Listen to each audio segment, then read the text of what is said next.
So, guys, Daniel Childs, Florida musician guy here, along with.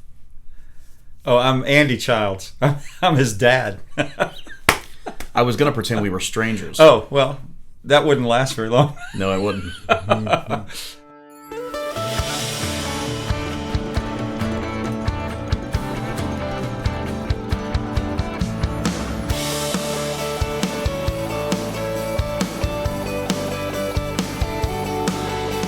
So we're coming to you from my home recording studio in Indian Rocks Beach, Florida, where I am currently producing an album to be titled Escape. It's going to help you escape from whatever heck you're living in and put yourself on a Florida beach. It sounds great. It sounds like a plan. Why do we write songs? Tell me, Dad. Why do we write them?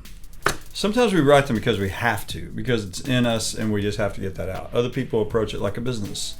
In my case, I think I approached it a little more like a business, but I had marginal success with that. Proud of the work I did and some of the things that were recorded by other people, but I always approached it as a business. It wasn't. I'm not so certain that I had the right emotion for writing songs. You don't have that problem. I've seen, with the music that you do and the songs that you write and stuff like that, I think you've got a little more of your own heart and soul into the songs. And I've lucked up on that on occasion, but the things that have been relatively successful for me, or maybe a little bit of money worth, I was just writing for business. Well, for me personally, if you imagine, I'm not going to say like what and where, but if you imagine being, locked in an office 40 or 50 hours a week, and all you can do is, think about that weekend where you went to Siesta Key with your wife, or where you went to Sanibel and felt so far removed that you just forgot about everything going on back home. Yeah. And so I got to a point where, even on the clock at work, I would just take a minute to write what I really felt out of therapy. Why can't every day be like that? And so those two songs in particular from my upcoming project were really written therapeutically, because I was still very much enslaved to the work system. Yeah. I mean, we're all going to be working, but I was enslaved to different thing. Kind of a corporate-ish. No, it definitely was. System. Yeah, very corporate. I almost have to retract a little bit of what I said and say that there were a lot of songs I wrote that I felt really strongly about, but it's just that those in particular, that when I was writing them, feeling strongly about them, they weren't recorded by anyone. I really didn't get any. You didn't pitch them. And right. Push them. Even the things on the Six Wire album that I wrote, some of those I felt really strongly about, and some we were just trying to write a good song, and some people ask, they ask where inspiration comes for songs. You just told your story about where inspiration came for a certain song. I don't have so many stories like that when I write songs. One of the things that I was fairly successful as a songwriter is a song that I wrote for Cliff Richard. Some of you would know Cliff Richard is an international pop star. He's the third best-selling artist in the UK of all time, behind Elvis Presley and the Beatles. And he never really broke huge in the US, but globally he's quite famous. So on his 100th album, my friend Steve Mandel was producing that album, and they needed a song that reflected, the style of the 60s, and so we wrote this thing. The way I intended it was one thing. With the lyric was, I was thinking about Cliff Richard and the fact that he was now in his early 70s, and I was thinking about how he still wanted to break in the U.S. It'd always been his dream to be bigger in the U.S. than he had been. And so we started writing this song called One More Sunny Day, and I wrote it from where I thought maybe he was, sort of about, his career and how things went and how reckless he was when he was young and the dreams he was having, and and as it progressed throughout his career and all, and then you kind of get to this point where you just want one more shot, at really catching on, being at the top of the charts or whatever. Just want one more shot. So I wrote the song like that, and Cliff liked the song, and he put it on that album, and that did pretty well for us in general. So before we proceed, here's a quick clip from One More Sunny Day by Cliff Richards.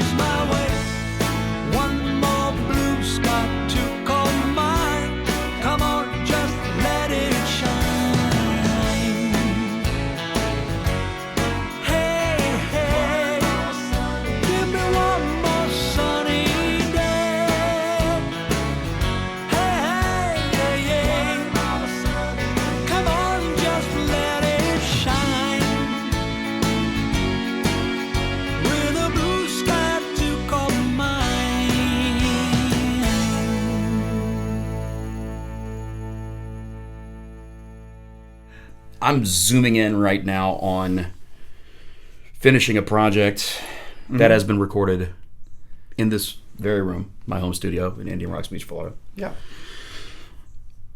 Back in your day, yeah, it's interesting to me because I can concoct a project by myself. Yeah. Have a couple guests play on Yeah. it like yourself, you know. Yeah. And I can put a project together by myself. Then I can sit here and release it by myself to Yeah. all the music Yeah. platforms. Yeah. And then I can call my friend Mark in Michigan, and I can have, CD copies duplicated, and they'll come to my doorstep. So, but in your day, that was not possible. I remember at home you'd try to record on DATs. You had various things, and then like somewhere around 1999, you got a cakewalk rig. Oh yeah, yeah. But when you were slightly younger and had your first recording contract, these were not things you could do. No, not at the time. Not if you didn't have the money to spend on a studio. You have to keep in mind that we didn't. The internet was brand new. At the time that I was recording for RCA Records in Nashville, it was I signed in 1992, and I made the record in two parts over 1992 and 1993. The internet was new. We didn't have cell phones were new. We didn't have iPhones. You didn't have smartphones at all. So when you made a record in Nashville like that, and I had some wonderful players on that record, we recorded at a studio that was the old historic RCA Studio A, which had been renamed Javelina at the time, and we did overdubs at Javelina B Studio. But where we recorded that album was in RCA Studio A, historically speaking. And I believe Elvis Presley may have recorded. Well, he recorded next door in B. B. In B. And word is that he never actually cut anything in A. That's what I understand. But Dolly Parton and Porter Wagoner and Ronnie Milsap, quite a few did in Studio A. And we had the entire band in there. Some of the notable players, David Hungate, the bass player who played with Toto on Toto 4 and some of their great albums, did all the bass work on there. And on your RCA album? Uh-huh. And no way. Yeah, way. And Bill Como, who played on Oh Sherry and co-wrote it for Steve Perry, and he also played on Betty Davis Eyes for Kim Carnes, did all the keyboard work. He played on that album, and it was co-produced with Josh Leo, who played for Jimmy Buffett, and also with Kim Carnes, and great player, songwriter, all that. And then background vocals, Timothy B. Schmidt from the Eagles guested on background vocals, and we did a lot of that stuff together, which was really, really fun. But I mean, shoot, that album cost $250,000 to make. That's what we spent on that album. And when you've signed to a record company and they're doing budgets and all, back then that was kind of what you're looking at budget-wise. But you've got to recoup the cost of that out of your share of the royalties as an artist. So you're not going to make any money on sales as an artist unless you're a multi-platinum act. And if you can get a song or two on the album that you write, that's a better chance of you making something off of sales. But back then, you spent a fortune making a record, or the record company did on your behalf, and then they would spend another, anywhere between $60,000 to $100,000 a piece on music videos. Usually that was the budget back then. When you think about it now, we can do music videos and things like that for a tiny fraction of that cost, and they'd be pretty good. And like you said, you can make an entire album right here in this studio, and it'll sound fantastic. And then you can release it yourself. The only thing that you can't do as an individual that a major label can do is they have the muscle for distribution, they have the muscle for advertising and marketing, because they have the money for marketing and all. But it's just the record business has changed. That's the way we did it back then. It's changed over the years. I've done some of what you're doing as far as releasing independently, and we'll continue to do that because why not? If we have music that we're making and we want it out there, whether we even think we're going to sell 10 or whether it's going to even be streamed ever, now it's that's not what it's really about making money so much for me, is just being able to release new music now and then. You guys made an album with a budget of $250,000. Well, that was my solo album on RCA. Yeah. And I am making an album with a budget of $250. Well, yeah. I mean, yeah. Which, I mean, to some degree, you can advertise yourself, like no label, like I'm going to do. I mean, pay $20 here and there for a social media ad, and you can get in front of a few new faces. But really, you got to have a lot of people spreading your stuff to really like take off and get popular that way. Yeah, I mean, and I see it happen. For the most part, I mean, my time in the record business is kind of done in a way. And I mean, I can still make records, and I can still write songs and all, but I'm not as plugged into it as I was. And with audio streaming like Spotify and Apple Music, and it's really changed the music business a lot. I think in time, I think it's gonna be great. I think it's gonna be fine. But the transition from us going from sales to no sales, no physical sales going to downloads, then downloads going away, and everybody in favor of people just doing subscription services, and a tiny fraction for one stream. It's hard for that to add up. So the record business is just not what it was. But but in time, the good news is that with streaming, I mean, somebody buys your record, they bought it, they paid for it, that's it, it's theirs. They can do what they want to do with it, and they've got it, they can keep listening to it, they can resell it, whatever. But in streaming, it's always going to pay. Yeah. Think about that, And so in the long run, the bigger the numbers and the more people that actually subscribe and all that, as all that's calculated, streaming will pay and pay and pay and pay. It doesn't stop paying. That's true. Whereas a sale, once it's done, it's done. Unless you can keep doing sales. So that's a solid point. It's just going to take a long time for those numbers to get up, and virtually everyone is going to have to get their music that way. And there's those free tiers, with advertising. That's hard. It's hard to make money on those things. But as I said, I kind of doubled down on just working mostly in live entertainment and television, and I don't really concentrate on records so much anymore. You can take a record that you do. And think about this. If you have some physical copies that you sell at your gigs, and if you, over time, and let's say you sell them for $10, and then over time you sell 100 of those, okay, then that's $1,000, okay, then that would be $1,000 more you made in sales than I ever did, Wow. And because I couldn't, when you've spent $250,000, I produced a record a couple years ago, and as a producer, I spent about $200,000 on a record. Out of your pocket? No. I spent Sony's money on that. Oh, okay. Yeah. Sometimes those budgets still exist. I was about to borrow some cash from that. Yeah, I wish. Sometimes those budgets do still exist. So in terms of playing, there will be some links in the description of this video to different works we've done, one of which, my independent album recorded right here in Florida, and mostly about Florida, is going to come out in 2021, but I did release its first single in 2020, a little tune called Siesta Key that you can hear everywhere. Here is a quick clip before we continue. Siesta Key is calling me. It says quit your job and come away. Forget your cares, spend some time away somewhere. Just know you'll probably want to stay. 'Cause life is crazy, life is short, and life feels wrong until you find where you belong. And the cares of life are gonna have to take a back seat today. I'm headed to Siesta Key. Yeah. But like what we were talking about with reasons to write songs. So here's something that I have found great fulfillment in is writing and recording, making music, not to fit any kind of agenda at all. Like, Sure.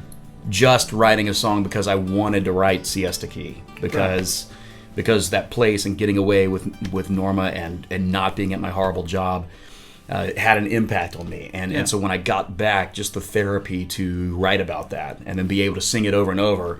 And every time I sing it, you kind of feel like you're at the beach, kind of thing. I wrote that with no agenda, and like Sanibel Day, and most of the songs on this recording, a couple of them I have written just to kind of have that tropical-ish sound. But there's something really rewarding about making music with no agenda, like not trying to get it to fit anything, just making it. For the You mean sake like of without making it. trying to fit into a genre or Yeah. I understand that very well. I think that I was sort of trapped. That's not quite fair. Not trapped, but when I went to coming from Memphis, being born in Memphis, and you kind of grow up and you're listening to pop and rock and some country and all, and what my influences were mostly like Michael McDonald and Kenny Loggins and Chicago and the Doobie Brothers and all. And so these were things that I was listening to that I really wanted to be like, with the exception of Glenn Campbell, who would have been a little more country, and that was and B.J. Thomas, who also may have leaned a couple of different ways. But by the time I started in the music business, when I was in my late teens and early 20s, I really was convinced that I wanted to be in country music. And it's not that I didn't love country music. I loved some country music, so like anything else. I loved some of it, and some of it it didn't really matter as much to me. But what I liked about country music was how family friendly it was and how fan friendly it was. And I liked the way the shows went. I liked the whole genre and the way that it was presented. It had even Nashville itself and the people in it that were in the music business had they were kind of a family. At least that was the way that it felt to me. That's the way that it seemed. But it was kind of difficult in some ways to try to sort of country up my pop influences. Yeah. That was hard for me. It was hard for me. And when I decided that I really could take a stab at country music is when I heard a band called Restless Heart. And Larry Stewart, the lead singer, and I are friends now. But I remember hearing their records and thinking, okay, well, if this is where it's going, I'm all in. And they had a great record called Fast Moving Train that was so good, And I thought this sounds great. So it looks like my time is arriving, in country music. This would be great. And when I made an album for RCA Records, and the reason I wanted to work with Josh Leo, not only was he head of A&R at the time that I was signed, but he had just produced a new album on Restless Heart that had a song called When She Cries. It was a really pop-sounding song, and I loved the sound of it. So my first single was a song called I Wouldn't Know. One of the songwriters on When She Cries was also a songwriter on I Wouldn't Know. And I loved what we did. And Timothy B. Schmidt from the Eagles did the background vocals with me on there. And I really felt like we were on the right track. But it didn't really swing my way. I mean, I had a chance to... I sometimes have wondered if I should have played the game a little bit better and made a little more of a country record than I did, because that record was very pop sounding by comparison to a lot of the things that were out there. Now, in this day and age, it's totally different. It doesn't really matter. There's hip hop grooves and all kinds of stuff. It doesn't really matter. But at the time, it really mattered, and it was always an issue. And I felt like I really might not have played the game. It wouldn't have bothered me to make a record that was a little more country influenced, but we just did what we felt. What Josh Leo, the producer, and he co-produced with Mark Wright, and we just did what we felt. And the players that we put on the record and everything were, like I mentioned, David Hungate, Paul Lime on drums. They're great players, and it was, it was kind of a pop sounding record, and that really wasn't where country was going at the time. It was going more traditional country, and so I toured for a while. I had a great time, but I really didn't make a household name for myself. But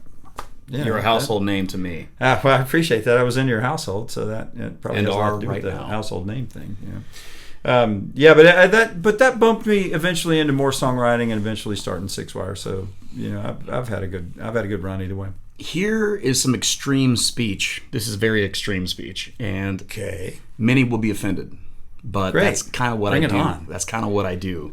is I say what needs to be said, and people take offense to it because they have issues. But I will say this: you have the like in making a record like that, you have a decision, a crossroads, two possible calls. Yeah. Number one, sell out and try to make something that sounds just like everything else. Yeah. Or number two, be true to who you are musically. And so here's the thing. There's potential for disaster in both, because if you sell out and get really successful, you will someday look in the mirror like Elvis Presley did in some cases. And it's like, I want so bad to make real music and do what I really want to do, but you'll never get to do it. But then if you don't sell out, if you stay true to who you are, it's possible that you will not be successful and that no one will ever listen to your CD. That's very true. That's very true. So no one should ever get a record deal and immediately assume that everything's going to be okay. Yeah, that's absolutely true. When I signed with RCA Records, you just immediately assume that, you know, you've signed a record deal, you're on your way. There's a lot that has to happen after that. Yeah. And there's a lot of people involved, and there's a lot that have to happen. I agree with what you just said so wholeheartedly. It's not always about necessarily selling out, but it is about finding a sound, because it is a commercial business, and that doesn't sound romantic, I know, but it's just that it is a commercial business, and you're trying to find something that's going to appeal to the public. And when I finished, you know, when my first album was not successful and I started making a second album, I worked with a wonderful producer named Barry Beckett from Muscle Shoals, and Barry, very R&B, very soulful and all that stuff, and he liked what I did, and he and I were on the same page. So here I go again, making another pop sounding record. And when we turned in most of the record, they said, you know, you're gonna have to go back to the drawing board. Yeah. And that was when that was good music too. It was a good record, but it never came out. And they hooked me up with Mark Bright, and we actually made a country record. Mark Bright and I made a record that was very country. But by then it was late. There was a shift going on at the record company and all. And when they've spent like $1 million on you, and you're not selling records, they kind of have to go, all right, well, we gave this guy a shot, and then I got let go. That was no fun at the time. You know, it was hard for me. But now that I know the music business, it's only logical. And it bounced me into a different chapter in my life, you know. And I learned a lot about songwriting. I became a lot better songwriter and wrote for EMI for a few years before Steve Mandel and I decided to start Six Wire. I wrote songs for a while. I learned a lot. Got back out on the road, just working. And in my view, God had another path for you. Well, I will absolutely, completely agree with that. And that's one thing that I will stay true to in terms of country music roots, because I actually don't yet know. Norman and I have talked about it a lot. I don't yet know when I release this project. I don't really know what my primary genre is. It could, because I actually released the single. I called it alternative, but it's not alternative. And I don't know, is it going to be country? Is it going to be adult contemporary pop? I don't really know. But wow, that's a good question, because I don't know either. Yeah. There are elements in what I've heard so far, and all of it great. You know, everything's great on there. There are elements in what I've heard so far that I would consider having country influences in there. But in general, I get a feeling when I'm listening to it, I get a feeling of being in a Florida setting, you know, and a little more of a carefree setting. And it actually, you can listen to this music, and if you close your eyes, I listen to the stuff you're doing. I close my eyes, and I'm sitting by the pool, or I'm sitting at a little tiki bar, and I'm looking out at the ocean, and I'm looking at palm trees, and while I'm listening, I'm kind of transported there. That's the goal. But I don't know what to call that genre. I don't know if you call it Floridian. Yeah, maybe it works for me. But I think the essence of what makes something country is obviously something about it will sound like country. But if it's music that is friendly to the things that country music are about, like personal circumstances, support for God and country. You see a big American flag on my wall over there. Things like that. I think that at the heart of country music are traditional values. Yeah. And I think if it's country music going against traditional values, it still could be country music, but that's a whole other conversation. I actually don't know anymore. I don't... I work with a lot of the current country stars in live entertainment stuff. Most of them, in fact, as they're on their way up, you know, eventually work with us on the Academy of Country Music Awards and some of the other things coming up. So I work with a lot of the stars. There's some that I really love that I think are fantastic. Some of the female artists are some of the best right now. Lindsay L is amazing. She's a amazing singer, songwriter, and a great guitar player. Carly Pierce is great. I think she's fantastic. You know. I heard a group on TV the other night on The Bachelor, and I thought they were really good. Mm-hmm. Who are they? Like something Road or something. Tecumla. Oh, yeah.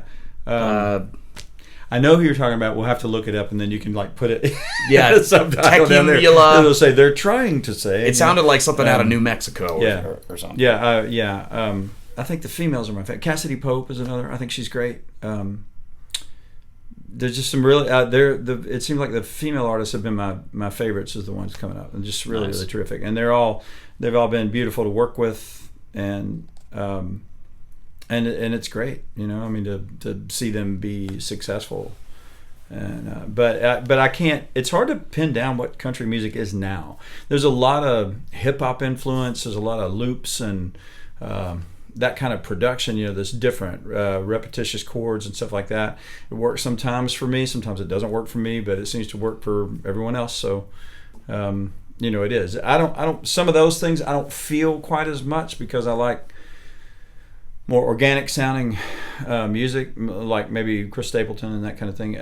I probably like a little better because it's a little more organic sounding, but I don't know. There's room for all of it, and the debate about what's country and what isn't country has been going on as long as anyone can remember. And I think the fans decide. If they like it and it's successful and they say they love country music and this is what they're listening to, then there it is. But if someone is screaming, you know, playing like a Jackson guitar run through a metal zone, you know, into a Marshall cabinet and screaming, and they say it's country, well, they're wrong. Probably, yeah. I wouldn't. Yeah. So there's got to be something that defines it. I don't really know. It seems like there should be. Yeah. But I don't know what that is. I used to think that if the production contained steel guitar or fiddle or mandolin or you know, or banjo or some type of instrumentation that gave it a little more of a country sound, then I used to think that would make it country, but not so much anymore. I mean, there's I don't know. It's I think it's more of an attitude and an identity than it is an identity. Yeah, that's good. An identity. Yeah. So, but I don't know. That's not really mine to say. Right. Yeah. Producer Barry Beckett. Yeah. An understudy of Barry is going to be mastering my album. No kidding. His name is Keith Gilliam. Yeah. He was he hung out with, you know, you remember Sam. Like he hung out with Sam and Barry and all that, and he worked at Masterphonics a ton. He's in Clearwater. Oh no, and that's great. We became friends through former you know, connections, but so he's going to master it, and I think if anybody in Pinellas County, Florida is qualified to master something, it would be that guy. Oh, that's great. That's great. Yeah, I'd love to swap stories with him sometime. I loved working with Barry Beckett. Yeah. Very soulful guy, great organ player, great B3 player, like just as good as they come. He used to eat kebabs in the studio. He went somewhere and got kebabs. What was that little restaurant you took me to that was right by that studio? Sammy B's or something? Oh yeah. Sammy B's on the Row. It used to be Tavern on the Row, and then it was Sammy B's. Had a little chicken salad wrap I used to like to get, but they not there anymore. Yeah. Oh, well. That's old Nashville. Old Nashville was so cool, man. Old Nashville rocked. Yeah, it was a great place to be. I watched it change over the years. I haven't been to New Nashville. I'm too busy here on the Florida Gulf Coast. Well, it's changing, but it's good. Nice. It's good. Nashville is growing and progressing in a lot of ways, not just in the music business, and it's a fun place to be. I like it very much. I live in Franklin, you know, but down south of Nashville, but I like it very much. So here is as we phase into wrapping up the convo, here is a question. Yes. For you, that is the hardest question that anyone has ever interviewed the great Andy Childs and asked them. But here's the thing. So you're kind of in this paranormal spot where your full-time gig is Six Wire, touring, which you're not right now because of you know what. Yeah. Yeah. Sometimes playing shows at the moment, doing some live broadcasts, and then you're also producing some records on the side. Sometimes. But, you know, as a creative, as an artist, as the Andy Childs we all know and love, what do you see for your creative future? Do you see doing another project just as yourself? Or do you see it just being Six Wire and Six Wire only from this day on? I actually do have an answer for that, and I do know, and it's I want to do both. I would like for Six Wire to do another record, but I'd like to go back through everything that we wrote that we always meant to record that we haven't, and I'd still like for us to write a few new things. My vision for that may be a little different from my partner's vision, Steve Mandel, who will produce the record. He's a wonderful producer and all. I saw Six Wire from the beginning as being a little more Eaglesy because my influence is a little more Eaglesy. Steve's is a little more Beatlesy. And over the years, since we don't really have to be in either genre, we don't have to be in, if we're making our own record and putting it out, we don't have to be country, we can be rock, we can be whatever we want to be. So Polka. I think when it comes to Six Wire making another record, I think that it's going to be more rock. And for those of you that don't know about Six Wire, we made records, but we have since become more of a house band that works with a lot of various stars that come sit in with us. Everyone from Alice Cooper and Huey Lewis, Michael McDonald, Tom Johnston from the Doobie Brothers, Don Felder from the Eagles, and they come sit in with us and do multiple artist shows. It's a lot of fun. Usually fundraisers and charity events, and Six Wire acts as a house band. So we're constantly working with celebrities, and we've worked with tons of country artists as well, like Trace Atkins, Gretchen Wilson, John Rich, all these people. But we Vince Gill, but I feel like we become more of a rock band. We work more with rock acts than we do with country, and I think that more of our natural influences are probably a little more on the pop rock side. So in making a new album with Six Wire, I think it'll probably lean more rock than what we've done before. Once that's done, I would love to make another solo record. And you and I have talked about that a little bit, about you working with me on that. And I'd love to make another solo record. I don't have any delusions about why I'd be making that record. It's not. I don't think that I'd be making a record that is going to be like successful in sales, or that it's going to get on the radio or anything like that. I don't even know how many people would even be interested that I did a new solo record. But it's not really about that. Right. It's because I want to be able to leave something a little more than the one or two things that are available out there on the internet. Because the solo record I did for RCA back in the 90s is not available on iTunes. It was for a short time. I don't want that to be the only thing that's out there if people look up to see what I did and what I was about. Right. And I would love to... I'd love to leave something out there available that'll still be there when I'm gone. And so that's an important solo record to me, to do that. And if 10 people hear it, at least they will hear something that I felt strongly about music-wise, that I felt like it was mine, it's what I sing, it's what I love. And I'm still trying to wrap my head around what that record will be, whether it would be all my own songs, which I'm leaning towards, or would I do a combination of some covers that I love that reflect things I want to sing, or would I do two records, one that's all original songs and then another that's all cover songs that I love by the artists that influenced me. And so probably I may do both if I can get them done. I have the time, this year before we get back to touring. Maybe I'll get it done. We'll see. It's time consuming and you want it to be great. But it stokes the crap out of me. Especially if I were to work on this thing. Well, I'd love for you to work on it with me. Me playing bass. It'd be awesome. Even though John's better than me playing bass. Well, we'll you probably, between you and Cameron, I can see I can see things for both of you guys to do on there, but you've got some producer chops now, and so I think that could be a big help. And Cameron is a great lead guitar player, and he thinks of stuff that he thinks of stuff that I wouldn't think of, yeah, which is why I try to have him play on things sometimes. Because it's stuff I wouldn't think of. Me too. He has a different thing, when it comes to playing lead. Yeah. And I tell people all the time, I have two sons, Daniel and Cameron. I tell people all the time they're both better guitar players than I am, and well, I mean, this is I can qualify that a little bit and just say that I think you guys are both better at improvising and that kind of thing than I am. When we come back in a later to be released part 2, Andy Childs and I will be discussing how we got where we are, what events in our lives led to our careers turning the way they have, and we're going to discuss the uncertainty we both have as we move forward in music. So make sure you watch part 2 when it comes out. In fact, if it has already come out, you will see a link right now. Peace.